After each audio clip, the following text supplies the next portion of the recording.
again, welcome back to my show. The man that I'm about to introduce, this is my third meeting with him. پہلی بار جب میں ان سے ملا تھا تو مجھے اس بات کا پورا یقین تھا کہ میں ان سے بار بار ملوں گا. This is the third time that I'm going to see him. And I'm very sure کہ جو فرینڈشپ جو بانڈ ہمارا قائم ہوا ہے وہ کم از کم اس وقت تک رہے گا جب تک میں رہوں گا. رہی اس کی بات کہ یہ کون ہے اور کیا کرتے ہیں, تو وہی simple thing. He is a teacher and he teachers. یہ جب بولتے ہیں تو بہت سارے وہ سوالات جو ہم پوچھنا چاہتے ہیں, سوچنا چاہتے ہیں, ان کے جوابات ملنے لگتے ہیں. اور زندگی میں کامیابی کی سب سے بڑی وجہ صرف ایک ہوتی ہے, سوال پوچھا جائے اور سوال کا جواب حاصل کر لیا جائے. And he exactly does that. Ladies and gentlemen, please put your hands together for the ever wonderful Mr. Syed Ahmed.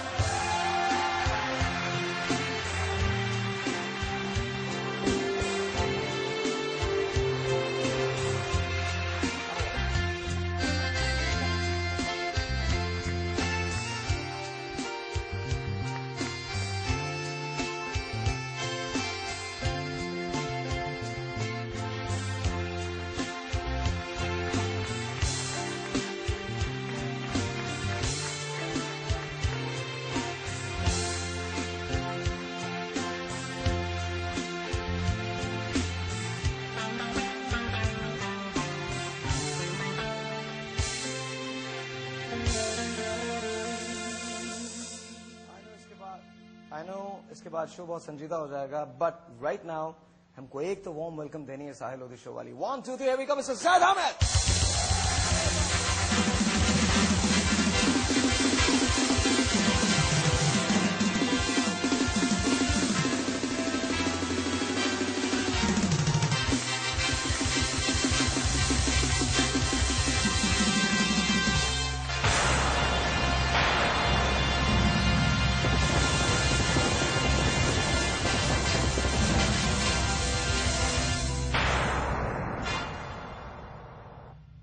Thank you for that musical score. بہت بہت شکریہ. السلام علیکم زید صاحب. You're welcome. Walaikum salam. See how many people love you and how much do they love you. See, these celebrations, I would rather like to have those when we regain the glory that we have lost. Inshallah. When we hear Radio Pakistan Delhi. Yeah. Would you be there then? I think I'll be. We'll all be. Yeah, inshallah. Inshallah. We'll Let's all see. be. سب سے پہلے تو once again many thanks for being here on the show. اور آج بھی ٹوپی تو وہی ہے. I'm also the same. You're also the same. You're always the same, isn't it? Yes. Passions don't let you change, isn't it? There's hardly any time for anything else anymore. جب آپ کی زندگی کا پیشن, آپ کا پروفیشن, آپ کا mission ایک ہو جائے, I think you become the luckiest man on earth, isn't it? It is definitely. Definitely it is. اور ہمارا پیشن یہ ہے, یہ بچے, یہ Pakistan. I don't want any other life other than the life I'm leading now. I think it's brilliant. It's a passionate life. It's an emotional life. It's a life which sees dreams, and there you decide that we are going to go and grab those dreams into reality. Romantic idealism maybe, but that's how mad people are made of. So how romantic are you? By God, very. Very romantic. Because it's not possible for somebody who is not romantic to dream. Only dreamers are very romantic people, because they dream not just about their worldly glamour. No, that's not the dreams that see. They see the dreams of creating a nation. They see the dreams of carving out destinies of civilizations. They see the dream of raising the flag to the highest of pedestals on this earth. And they see the dreams of touching the skies and bringing down the stars. You think they're not romantic people? They're very romantic people. Yeah.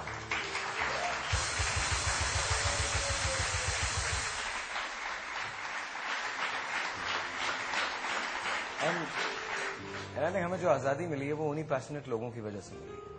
وہ مٹھی بھر لوگ جنہوں نے یہ تہیہ کر لیا تھا کہ وہ ایک خواب ہے, اس کو پورا کرنا ہے. اب جو دیکھ لیا سو دیکھ لیا, اب کرنا ہے, آگے بڑھنا ہے, کرنا ہے. But let's start from کہاں جائیں گے ہم, کس جگہ جائیں گے. I mean everyone is saying right now the news خبریں یہ ہیں کہ کوئٹہ کے اندر بھی سرجیکل اسٹرائکس ہو جائیں گی. خبریں یہ ہیں کہ ایران کو اعلی کار بنایا جائے گا. خبریں یہ ہے کہ آج the day we're recording Khyber agency میں اب تک کی اطلاع کے مطابق 50 لوگ خودکش حملے کا شکار ہوئے ہیں. یہ زیادہ بھی تعداد ہو سکتی ہے, مجھے نہیں پتا جب یہ پروگرام آن ایئر ہوگا تو اس کی تعداد کتنی ہوگی, لیکن اس وقت جس وقت ہم یہ ریکارڈ کر رہے ہیں 50 لوگوں کی تعداد ہے. آج Barack Obama is supposed to announce the newest policy on Afghanistan and Pakistan, and of course Iran اور ہندوستان سے مدد چاہی جائے گی. Where all this is leading to. What is the problem? No, I'm just asking. We just get our act together and then we decide our own destiny and we achieve it. ان کا تو کام ہے یہ کرنا جو وہ کر رہے ہیں, وہ تو کریں گے. ان کا کام ہے. یہ کس طرح آپ نے assume کر لیا کہ enemy will not do for which they are born? What is the destiny? They'll do that. They have been created, crafted, designed to do this work. کہ پاکستان کو توڑنا بھی ہے, تباہ بھی کرنا ہے, آپ کو انسرکل بھی کریں گے, آپ کی تقدیر اور تاریخ بھی تبدیل کریں گے. یہ ازلی ابدی کانفلکٹ ہے جو چل رہا. لیکن ہمیں تو کوئی پرابلم ان سے نہیں ہے. ہمیں پرابلم اس وقت ہوتی ہے کہ جب ہم وہ ڈیوٹی نہیں کرتے جو ہمیں کرنی چاہیے. Thank you. Thank you. They are not a threat to us. Our incompetence and our corruption and our dishonesty and our lack of moral courage is problem for us. They are never a problem for us. Let's talk about the moral courage. ہمارے ہاں جب morals کو پہچانا ہی نہیں جاتا تو courage آئے گی کہاں سے؟ ہمارے ہاں کے جو مورلز ہیں وہ چینج ہو چکے ہیں. And that's a, correct me if I'm wrong. You love Iqbal, I love Iqbal. We both read him. We both love him. We both try to understand him. اس کا فلسفہ خود ہی شکوہ لکھا, خود ہی اس کا جواب دے دیا. اور اس سے بڑی کیا بات ہوگی کہ at the end of the شکوہ he goes, it's a very simple thing. If you want to be successful in life, it's a very simple thing. کی محمد سے وفا تو نے تو ہم تیرے ہیں. یہ جہاں چیز ہے کیا, لوح و قلم تیرے. وہ لوح و قلم کس طرح سے وہ جو جگر ہے, وہ جو شاہین کا, وہ کس طرح سے پیدا, کس طرح سے کیا جائے گا؟ دیکھو صاحب, دی romanticism of are ideology is کہ یہ بیس کرتا ہے, پوری ہماری آئیڈیالوجی کی بنیاد اس بات پر ہے کہ وین یو لک ایٹ رسول اللہ صلی اللہ علیہ وآلہ وسلم as the ideal role model and sacrifice yourself on him, on his ideals, on his visions, on his message. اللہ تعالیٰ نے جب وہ حضور صلی اللہ علیہ وسلم کو اس معاشرے میں بھیجا تھا کہ جہاں پہ بیٹیوں کو زندہ دفن کیا کرتے تھے وہ, اور جہاں 40 سال وہ فضول باتوں پر جنگیں کیا کرتے تھے, وہ کیا چند دنوں کے بعد ایک تبدیلی رونما ہوتی ہے کہ وہ لوگ اس کے بعد انسانیت کے سب سے بڑے رہنما بن گئے. پوری دنیا میں ایسی سویلائزیشن, ایسی تہذیب ہم نے قائم کی کہ اس وقت کی ایگزسٹنگ سپر پاورز, رومن اور پرشین امپائرز, ان کے آگے روندی چلی گئیں. ان لوگوں میں کیا سپر نیچرل فورسز پیدا ہو گئی تھیں کہ وہ ایک طرف دریاؤں میں بھی گھوڑے ڈال دیا کرتے تھے, بحر ظلمات میں دوڑا دیا کرتے تھے, دریا کو حکم دیتے تھے کہ تم بہنا بند کر دو, وہ بہنا بند کر دیتا تھا. دریا میں خط لکھ کے ڈال دیا جاتا تھا کہ آج کے بعد سیلاب تم میں نہیں آئے گا, تو دریا دہل کے اس کے بعد سیلاب نہیں آتا اس میں.